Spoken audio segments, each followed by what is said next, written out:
इमाम Bukhari research academy के YouTube channel को सब्सक्राइब करें और हमारी वीडियोस को लाइक और शेयर करना ना भूलें। शुक्रिया।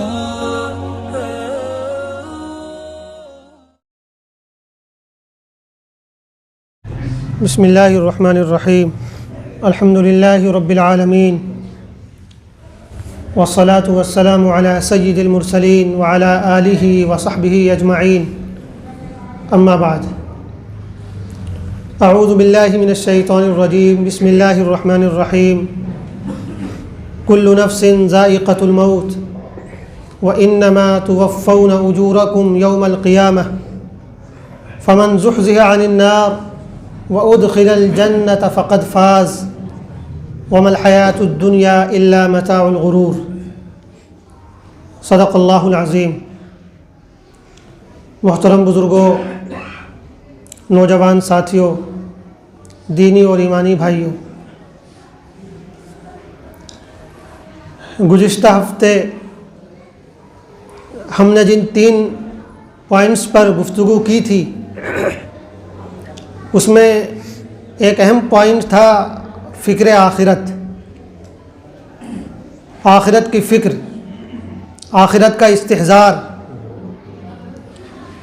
सच्ची बात यह है कि दुनिया में अच्छाई और बुराई के दरमियान हद कायम करने वाली चीज़ आखिरत की फ़िक्र है। इंसान को अच्छे कामों पर उभारने वाली और बुराइयों से रोकने वाली चीज़ आखिरत की फ़िक्र है। इसीलिए हुज़्र पाक अलैहिस्सलातु वस्सलाम ने इरशाद फरमाया कि अक्सिरू ज़िक्र हाज़िमिल लज़्ज़ात, के लोगों, ज़िंदगी की जो लज्जतें हैं उन लज्जतों को ख़त्म करने वाली चीज़ को कसरत से याद किया करो। लोगों ने पूछा, है अल्लाह के रसूल, वो क्या चीज़ है? तो आपने इरशाद फरमाया, मौत।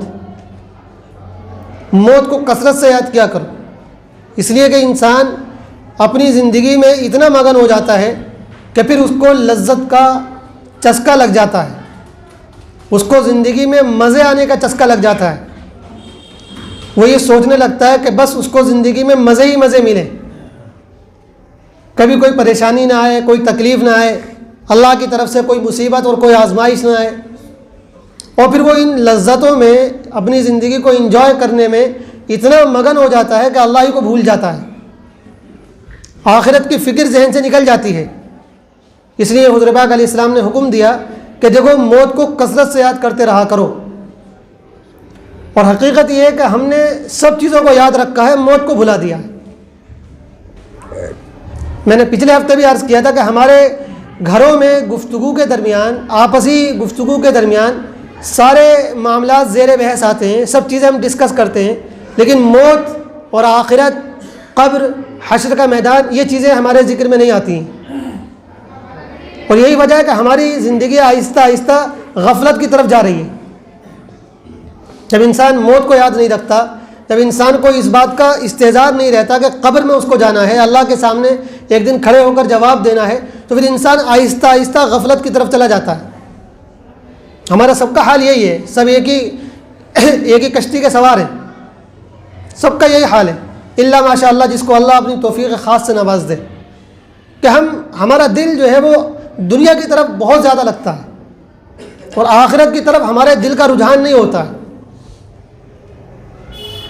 घर में भी दुनिया की बातें, हर वक्त दुनिया दुनिया, हर वक्त खाने कमाने की बातें, खर्च करने की बातें, अच्छा पहनने की बातें, गुफ्तगू का पूरा मरकज़ और महवर ये हो गया है।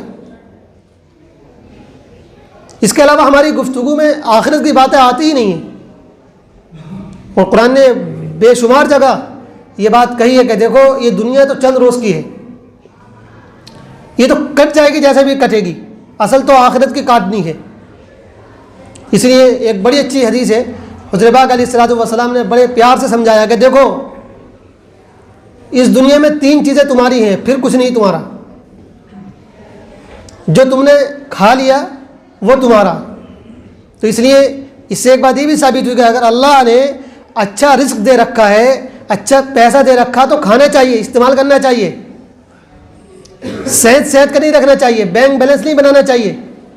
बाज़ लोगों को देखा है, आपने भी देखा ज़िंदगी में, हमने भी देखा है, अच्छी अल्लाह ने कमाई दे रखी है, इनकम अच्छी है, लेकिन ना बच्चों को खिलाएंगे ना खुद खाएंगे, बस बैंक बैलेंस इकट्ठा होता रहे, प्लॉट पे प्लॉट खरीदते रहेंगे, लेकिन घर में खाने की अच्छी चीज़ें नहीं आएंगी।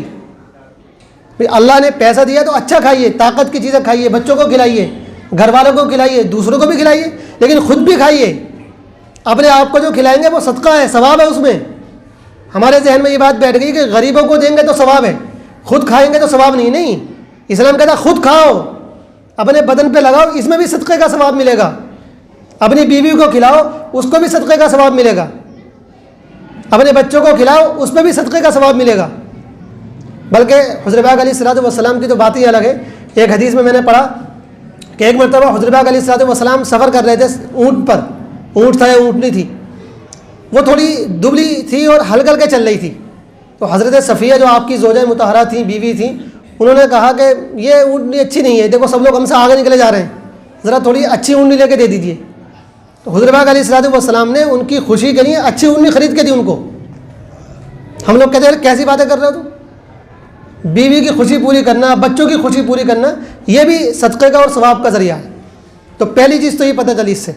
तो आपने फरमाया कि जो तुमने खा लिया वो तुम्हारा है, जो तुमने पहन कर इस्तेमाल कर लिया, पुराना कर दिया, वो तुम्हारा है। और तीसरा ये कि जो तुमने आखिरत के लिए भेज दिया, अच्छा माल खर्च किया तो वो आखिरत में तोशा हो गया, या अगर बुरे जगह माल खर्च किया, बुरे तरीके से कमाया, तो वह आखिरत में वबाल का ज़रिया हो गया।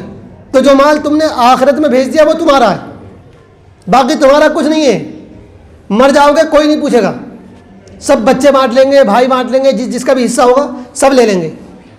हम अजीब कोशिश करते हैं कि अपनी आखिरत बनाने की फ़िक्र तो नहीं करते, लेकिन अपने पीछे जिन लोगों को हम छोड़ के जाते हैं उनके लिए हम चाहते हैं कि सब कुछ छोड़ जाएं, चाहे हमने अपने लिए कुछ ना बचाया हो।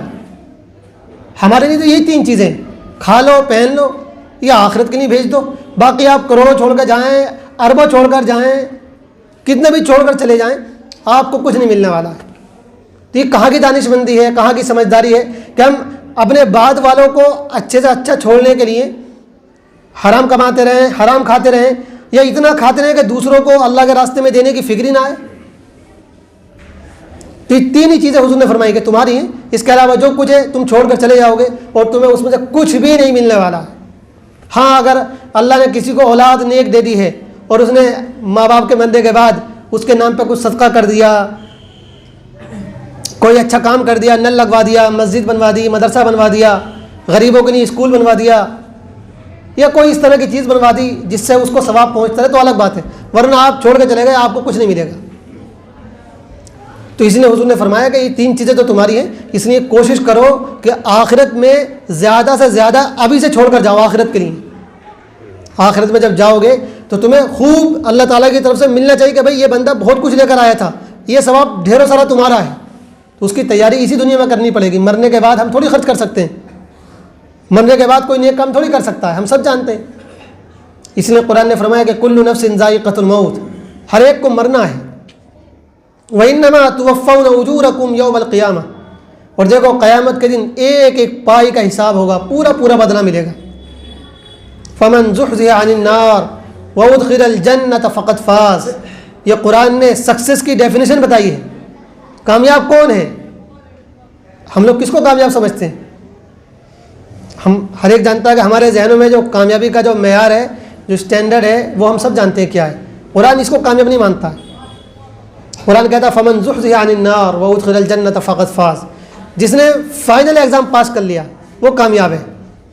टेस्ट में कितनी मार्क्स आ जाएं उनसे काम बनने वाला नहीं है, फाइनल तो पास करना है, और फाइनल होगा आखिरत में।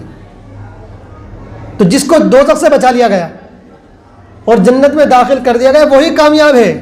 वमल हयातुद दुनिया इल्ला मताउल गुरूर, ये दुनिया तो धोखे की चीज़ है, धोखे का सामान है। इसमें किसी को कामयाब देखकर कभी इंप्रेस मत होना, इंस्पायर मत होना किसी से।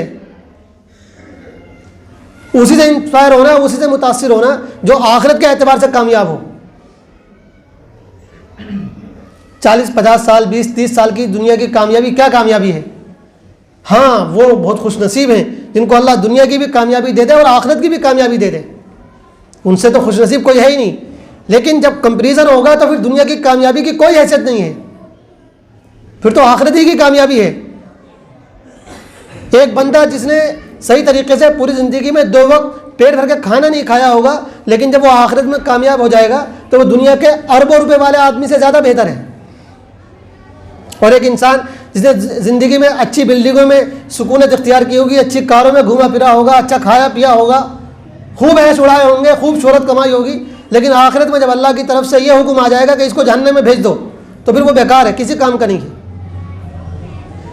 तो मसला दुनिया या दौलत का है ही नहीं, मसला है आखिरत की फ़िक्र का, आखिरत की तैयारी का।